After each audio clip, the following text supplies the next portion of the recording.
자, 이번 주에 강의할 주제는 사물 인터넷 보안 기술입니다.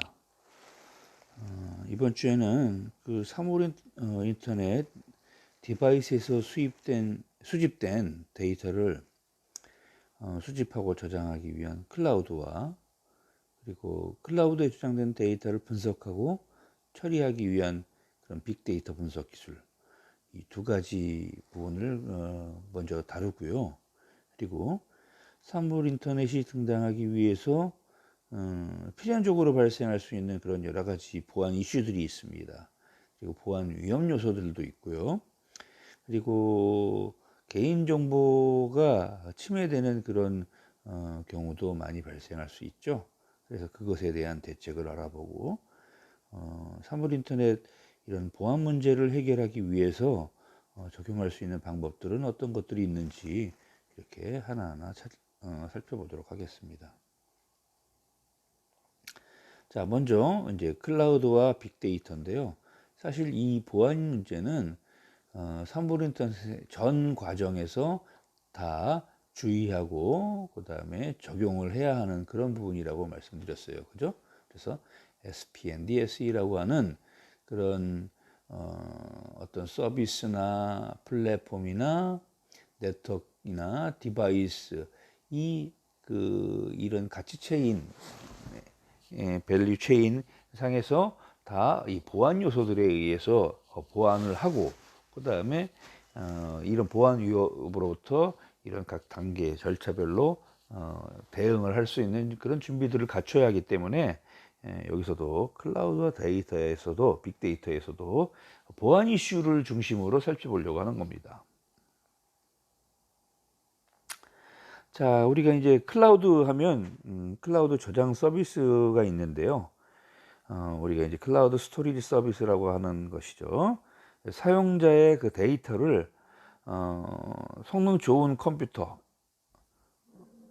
그러니까 사실적으로는 이제 가상적인 저장소가 되겠는데요. 이 클라우드에 저장을 해놓고 우리가 필요할 때마다 인터넷 접속을 통해서 언제 어디서든 이용할 수 있는 그런 서비스를 우리가 클라우드 스토리지 서비스라고 하는 것이죠. 그래서 이제 구글의 클라우드라든지 드롭박스 같은 그런 서비스가 이미 이제 실행되고 있고요.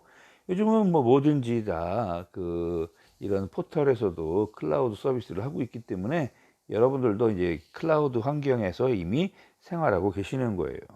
그래서 이제 클라우드라는 것은 그림에 보이시는 것 같이 아주 다양한 디바이스들을 이용해서, 이 디바이스는 이제 뭐 커넥티드 디바이스인지 아니면 스마트 디바이스인지 아니면 일반적인 어떤 수준의 컴퓨팅 능력을 갖고 네트워킹이 가능한 그런 수준의 디바이스든지 간에 이렇게 인터넷을 통해서 형성된 구축된 클라우드 서버의 서비스를 활용할 수 있도록 이렇게 구축을 하고 있습니다. 그러다 보니까 이제 유선이든 무선이든 어떤 보안 이슈가 자연적으로 발생할 수밖에 없겠죠. 인터넷상으로 저장된 자료를 클라우드 스토리지 서비스를 통해서 간편하게 공유할 수 있습니다. 공유할 수 있고요. 그래서 사물 인터넷 데이터 전용 클라우드 저장 서비스를 대행하는 그런 역할을 담당하고 있죠. 통상적으로 웹에서 제공하는 응용 프로그램을 통해서 특별한 그 프로그램 설치하지 않아도 간단하게 작업을 수행할 수 있습니다.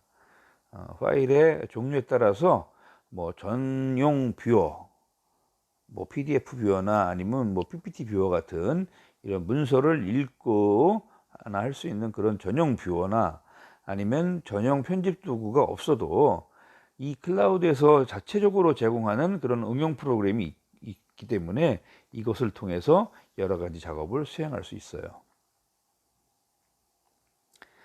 자, 클라우드 컴퓨팅입니다. 클라우드 컴퓨팅은 이제 이렇게 클라우드 스토리지 서비스는 여러분이 생성한 데이터를 저장했다가 공유한다는 그런 개념이라면, 이제 클라우드 컴퓨팅은 어떤 분석과 처리를 할 수 있다라는 그런 개념이겠죠.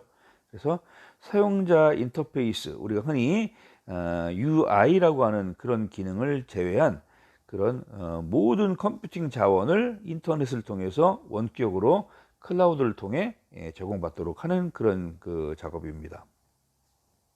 그래서 이렇게 클라우드 컴퓨팅 하면 뭐 여러 가지 그 문서라든지 아니면 훈련을 시킨다든지 뭐 이런 칼렌더 일정을 관리한다든지 뭐 여러 가지 협업을 한다든지 이메일을 본다든지 이렇게 많은 것들을 클라우드에 저장해 되어 있는 그런 것들이죠.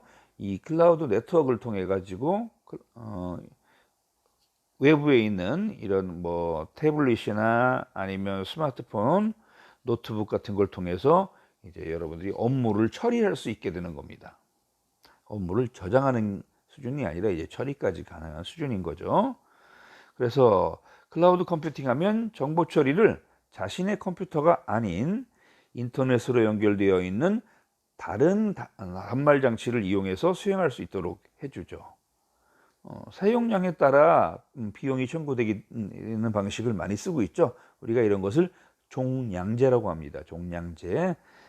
그래서 아마존 웹 서비스라고 하는 그 OS라고 하죠. AWS 요것들이 상용화돼서 이미 서비스가 진행되고 있습니다. 이 AWS는 아마존의 웹 계정만 가지고 있으면 그 계정을 가지고 로그인하고 그 다음에 모든 정보를 원격지에서 처리를 할 수 있도록 해주는 그런 어플리케이션이죠. 그래서 복잡한 계산 처리 같은 것을 해야 되는 경우에도 크게 구애받지 않고 이렇게 처리를 할 수가 있고요. 따라서 이 클라우드 컴퓨팅이라고 하는 이런 기술은 사물 인터넷을 구현하는 데 있어서 아주 중요한 그런 필수적인 기술이라고 얘기할 수가 있습니다.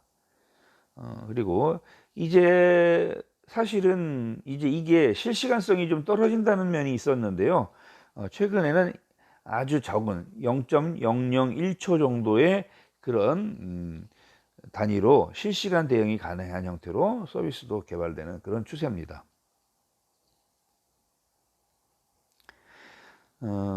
클라우드 컴퓨팅의 편의성을 한번 짚어보면요. 우리가 이제 흔히 얘기하는 개인용 PC 혹은 저장 장치가 고장이 나도 그러면 어떻게 돼요? PC가 고장 난다고 하면 사실은 거기에 저장되어 있는 뭐 보드가 고장이 나거나 아니면 하드디스크 같은 스토리지가 고장 나는 경우가 많아요. 그러면 스토리지를 백업을 해 놓지 않으면 어떻게 돼요? 복구를 해야 되는데 아주 많은 비용을 발생을 시키죠. 복구하는 데는. 그래서 이제 이런 고장 시 데이터 손실의 위험을 어느 정도는 경감시키거나 아니면 아예 회피할 수 있죠. 사용자가 필요한 또는 데이터의 신뢰성 확보를 위해서 분산 저장하거나 아니면 여러 곳에 안전하게 백업 데이터를 지정해서 보관할 수 있습니다. 그래서 지금 국가에서도 전국에 서너 군데에 이런 데이터를 백업할 수 있는 백업 센터를 지정을 해놓고 있죠. 그래서 이 제주도에도 국가에서 지정하는 빅데이터 센터가 아마 제주도로 지정된 것으로 이렇게 제가 한 군데 지정된 것으로 알고 있습니다. 자, 필요한 정도의 용량과 기능만 구입하면 되기 때문에 어떤 일회성 계산을 한다든지 또 일시적으로 많은 저장 공간을 요구할 경우에 그런 작업이 있다 하면 그런 작업에 아주 적합한 방식이라고 할 수 있죠. 우리가 만약에 이런 뭐 어쩌다 한번 많은 저장 공간이 필요할 뿐인데 평상시에는 큰 저장 공간이 필요 없는데 이 어쩌다 한 번을 위해서 뭐 수테라에 대한 그런 저장 장치를 구입을 한다고 하면 상당히 비용이 과다하게 들어가는 그런 부분이 발생할 수 있겠죠. 그래서 이런 경우에는 클라우드 컴퓨팅을 이용하면 상대적으로 비용이 적게 발생한다는 얘기입니다. 그래서 슈퍼컴퓨터를 필요로 하는 방대한 연구 이런 것들 경우에도 이 클라우드 컴퓨팅의 편의성이 확대되는 추세에 있습니다. 개인 PC에는 최소한의 소프트웨어만 설치를 하고요. 그 다음에 이 클라우드 컴퓨팅 서비스 안에서 필요한 어떤 우리가 이제 라이센스나 아니면 카피본을 만큼만 구입을 해서 이제 다 쓰면 하면 그만이죠. 예, 이렇게 해서 실제로 그래서 이제 만약에 10명이 직원이 있는데 10명이 동시에 특정한 프로그램을 사용하는 경우는 많지 않기 때문에 그래서 예를 들면 5카피만 사놓고 공유할 수도 있겠죠. 교대로 쓸 수도 있겠죠. 자, 클라우드 컴퓨팅의 그 위험성이 있습니다. 그래서 이것 때문에 제가 이제 여기 보안 기술 부분에다가 이 클라우드 컴퓨팅에 대한 내용이 포함을 시킨 건데요.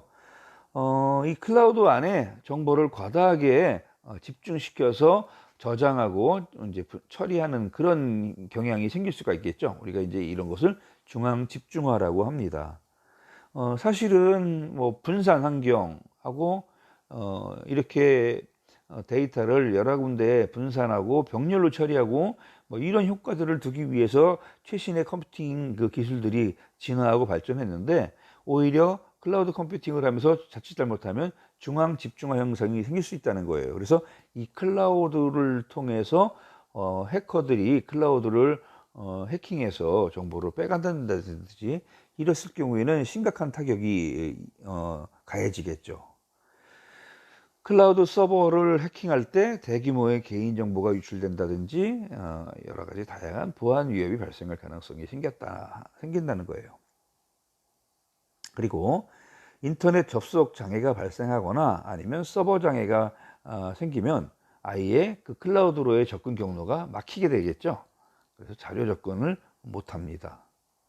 이런 위험성을 극복하기 위한 기술 개발이 현재 상당 부분 진행되고 있습니다. 클라우드의 운영 형태는 이제 세 가지 형태 중에 한 가지를 쓰는데요. 폐쇄형, 보통 이제 개인용이라고 얘기할 수가 있겠고요. 그다음에 공개형, 이것은 이제 공공기관에서 활용하는 그런 형태가 되겠고요. 이 두 가지를 혼합한 하이브리드 타입, 이렇게 세 가지 형태가 있습니다. 그림에 보시는 것 같이 이제 우리가 어떤 이제 아주 중요한 그런 내부 데이터 같은 경우에는 대부분 프라이빗 공간으로 클라우딩을 하고요. 그 다음에 어떤 덜 중요한 거나 서드 파티 같은 이런 부분들은 공개할 수 있는 그런 공용망을 통해서 클라우드를 하죠. 자, 그 다음에 앞에서 폐쇄형 하면 어떤 것이냐면요, 기업의 어떤 특정 단체, 기업의 특정한 관하 부서 같은 그런 내부 구성원에게만 제공되는 클라우드 서비스를 말합니다. 공간적인 분리가 이루어져 있고요. 그 다음에 네트워크의 논리적인 분리를 통해서 아주 폐쇄적으로 이렇게 운영을 하죠. 공개형 같은 경우에는 일반인에게 공개되는 그런 클라우드 서비스예요.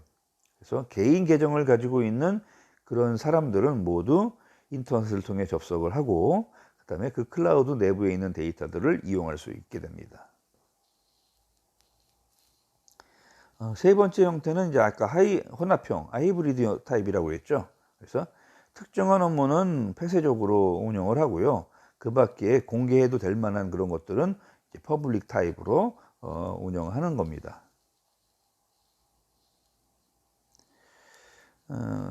이렇게 클라우드의 운영 방식을 세 가지로 구분을 해놨는데요. 다양한 컴퓨팅 자원에서 수집된 정보들을 물리적이라는 것은 예를 들면 하드디스크를 다른 디스크를 써가는 거죠. 그래서 물리적으로 분리된 자원을 활용해서 처리를 이제까지 해왔었어요. 그런데 이제 클라우드가 도입되면서 다시 한 군데에 저장을 하고 그 한 군데로 수집을 해서 모으죠. 이렇게 하면서 다양한 데이터를 처리를 할 수 있도록 하는 기능들을 이제 여기에 집중하고 조합하기 시작하는 겁니다. 위험성을 갖고 있기 때문에 이 여러 가지 다양한 클라우드 서비스를 위해서는 분산 처리가 아주 필수적이라고 이렇게 정리를 할 수 있겠습니다. 자, 분산 처리하면 이제 클라우드의 핵심 기술이죠. 그래서 작업을 여러 대의 컴퓨터에 나누어서 수행한 다음에 그렇게 처리된 결과를 네트워크를 통해 다시 모으는 방식으로 이렇게 하고 있는데요. 중앙 집중식과 달리 하나의 컴퓨터가 고장이 나도 클라우드 전체의 성능이나 아니면 서비스에는 크게 영향을 주지 않습니다. 그래서 오른쪽의 그림과 같이 분산해서 어떤 일을 처리하고 그 처리된 결과를 중앙에 모으는 방식으로 이렇게 하는 거죠. 이게 이제 디스트리뷰티드 패러럴 컴퓨팅입니다. 병렬 처리하는 그 장점이 많죠.